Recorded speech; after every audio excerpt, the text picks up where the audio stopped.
All right, welcome to the Right Now Project. The Right Now Project is a podcast about finding and owning who we are.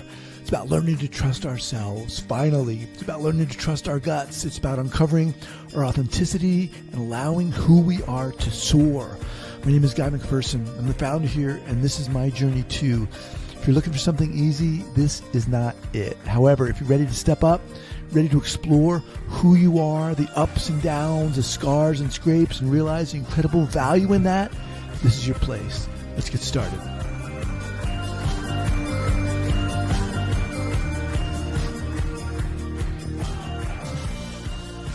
All right, welcome back to the podcast. And again, thank you so much for being here. If this is your first time, welcome to the podcast. And I'm in the midst of, oh boy, hang on. That's the refrigerator guy. Hold on. All right, back. Sorry about that. Our refrigerator door broke, so the guy's fixing that. Anyway, I'm in the midst of a divorce, and that's what I'm talking about in this series on this podcast right now. My soon-to-be ex-wife, who I will call L, the letter L, she's moving out in 6 days. And today I wanted to talk about identity and what that means. You know, when this first started, it came out of the blue. I mean, we had been having some, issues. I was going to say minor. Apparently they weren't minor. But, you know, there was like no abuse. There was no one was throwing plates. We weren't arguing. We were getting along. I mean, we loved each other. But apparently, she had been unhappy for a year or a year and a half. I'm scared to say a couple of years. And there were no red flags. You know, it wasn't like at any point previously she had said, "Guy, I need to talk. We need to sit down. I'm really concerned about nothing." We had been married 15 years, 2 kids, amazing, crazy kids. And, you know, we were definitely doing the grind. And I think a lot of that impacted her. And this came out of the blue. And I was shocked. And, I mean, just in that instant, my world changed. And for those of you who've been through this, maybe your world changed. You know, I'm quickly learning that there probably are 2 sides to this, right? If you're initiating the divorce or you're not, you're on the receiving end. And I was kind of on the I definitely am on the receiving end of this. This definitely was not mutual, but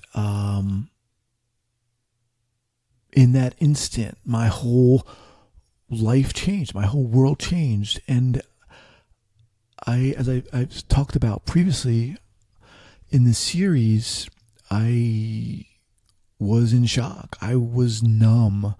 I found myself dissociating, especially when I was driving. I'd just be driving and could see myself kind of outside myself, looking in at myself, thinking, "Holy shit, this is happening. This is real. And I would wake up in the middle of the night, you know, just like, and look over at her, because we had been spending the past 5 months together until she was ready to move out. I would look over at her and yeah, this is really happening. And one of the things that really, I think, scared me and shocked me was the loss of my identity, right? The loss of who I am. I'm no longer a husband, right? Of course, I'm a father, will always be, but I'm not part of this family. It's mutated now. It's shifted and morphed. I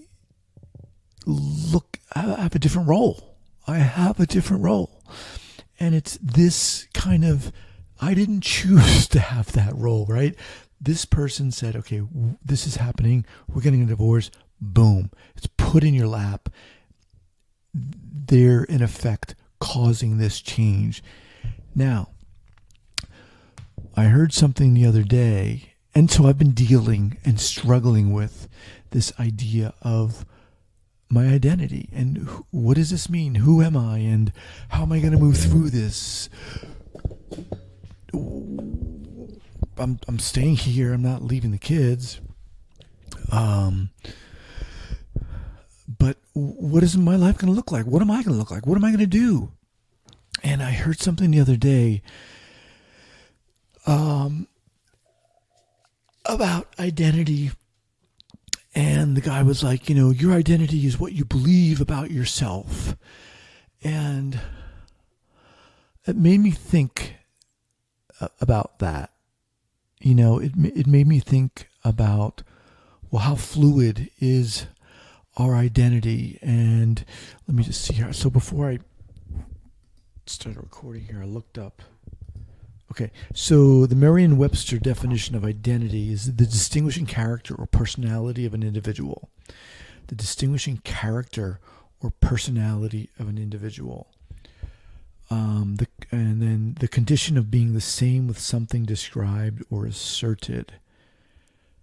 That's a little confusing. Anyway, the distinguishing character or personality of an individual.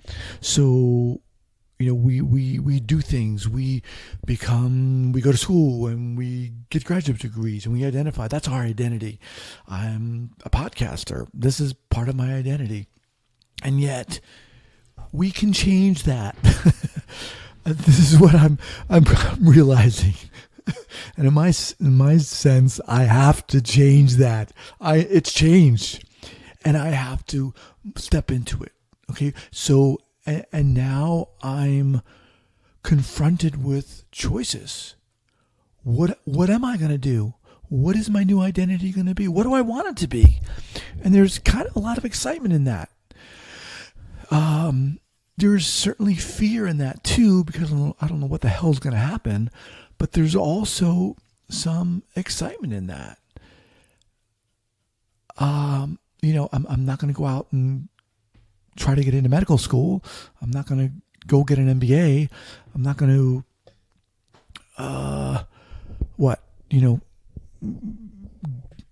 learn plumbing or electricity. I'm not going to become an electrician. This is what I do, and I think creating my art, getting back into my art and putting myself wholeheartedly into what I do is what's been happening. And that's why this podcast happened. This podcast initially was to be about the healing journey, the healing process, how we define it, how we move through it. What does it mean to be authentic and cultivate that?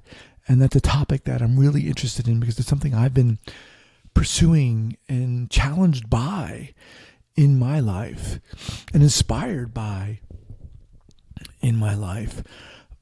But I'm realizing that in this process, and some of you listening might be saying, "Oh, of course, Guy," but to me, this is new.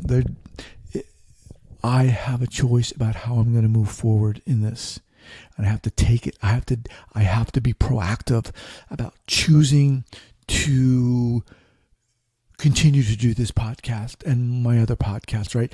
Continuing to be proactive about being creative. I'm getting all my art stuff together and getting ready to create a space in my apartments where I can do my art again. I'm thinking about doing traveling and stepping into fears that I've had. I refuse, as I've said, and I think this is going to be the mantra of this series, I refuse to sit down in that corner over there. I'm looking at the corner in the room with a blanket over my head and just be friggin' blown away by this. To a certain degree I am, but I'm not allowing myself just to fold, you know. We each have our process with this stuff, and I think that's one of the things I've really learned is honoring each other's process. And if you've reached out to me and you've supported me with comments, I thank you so much. I really appreciate it. Let me rephrase that. I want to move forward with openness. I want to move forward despite my fears I want to move forward and with love in my heart, because that's what I want to give my kids. That's what I want my kids to see. I want to be a model for them. And I want to look back on this whole process and say with confidence that I moved through it, with courage that I moved through it, with grace, with respect for my soon-to-be ex-wife. Is there anger? Yeah, of course there's anger. Is there fear? Yeah, there's a lot of fucking fear. I'm scared about what's going to happen. Jesus. Is there sadness? Yes, there's sadness. My God, this sucks. Jesus. It's, man, it's fun. Let me just get a sip of coffee here. Hang on one second.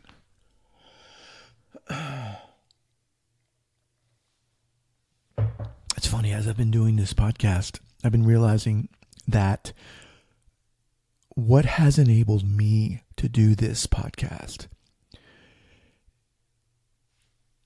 what has enabled me to do this particular podcast is the 650 episodes I've done on my other podcast, wherein I interviewed, for the most part, other people and dug in there and really was so enthralled and continue to be enthralled by people's gut, heart, courage, and getting to that. And that always inspires me. It continues to inspire me when I get off the phone, get off the call interview with a guest. And it just blows me away that people move through their issues and struggles to claw their way to help other people. And doing that over and over and over again, I think was a knocking on my own heart and a knocking on the door of my own self, saying, Guy, where the hell are you? And this is where I am. This is where I am. All of that experience has allowed me to stand here in front of this microphone and share what the heck is going on in my life. And it ain't pretty right now. I mean, it's certainly not some beautifully photographed Instagram spread, I'll tell you that much. This is challenging, being confronted on a daily basis with all these intense emotions that are coming up, and ones that I find myself having to dodge, right? There goes fear. There goes sadness and insecurity and all these other things. But like I said, I'm moving, right? I think I'm good at that. I'm getting up and moving forward. And I think, I didn't talk about this before, but it's so weird how things are connected. When I was 13, so a zillion years ago, I was bullied as a young kid, and that experience jacked me up. It just negatively impacted the trajectory of my life, my self-esteem, my confidence, my feelings of strength and worth. And there were a couple of other few choice experiences along the way there that's added their salt and pepper to all of this. But I'm looking back on that and thinking to myself, I do not want to be, like in a sense, this divorce, you're being told in a sense what to do. I'm divorcing you. Done. That's it. Fortunately, we're splitting time with the kids, so it's not like you're not seeing your kids. But boom, right now you will only be able to see your kids half time. Boom, all the plans we've made gone, the life we created gone. All of these, the day-to-day interactions gone. I mean, I don't know what another way to look at it. I mean, that's being done to me. Now, how I choose to look at that is my own stuff. And I realize that, right? And that's what this is about. It's about moving forward. It's about not, and this is where this, looking back on this bullying experience, I do not want to be told or held down by someone, and be made to feel a certain way, or to, and in a sense, it's very similar for me, and I'm not allowing that to happen. Fuck no. Pardon my French. No fucking way. So I've got to move. I've got to act. I've got to take care of myself. I've got to work out in the morning. And I've got to make choices, and I've got to step up, 1 step, 2 step, just forward, move, dance, work with it. Here comes fear. It sucks. Here comes sadness. Again, it sucks, but I've got to move forward, and it's hard for me right now. Nothing about this is easy, and I know, people are, posting things on supportive things on Facebook, you'll get through this and blah, blah, blah, blah, blah. Yeah. But when you're in it, for me, you're in it, and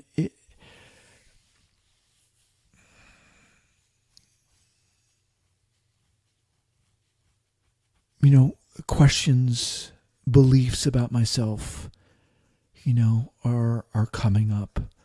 What do I believe about myself? Do I believe I can move forward? Yes, I can. Do I believe I'm worthy to move forward in prosperity and abundance? Yes, I do. And I have to act on that. And that's not always easy for me. This whole topic of beliefs is another one. But I think I'm going to stop there.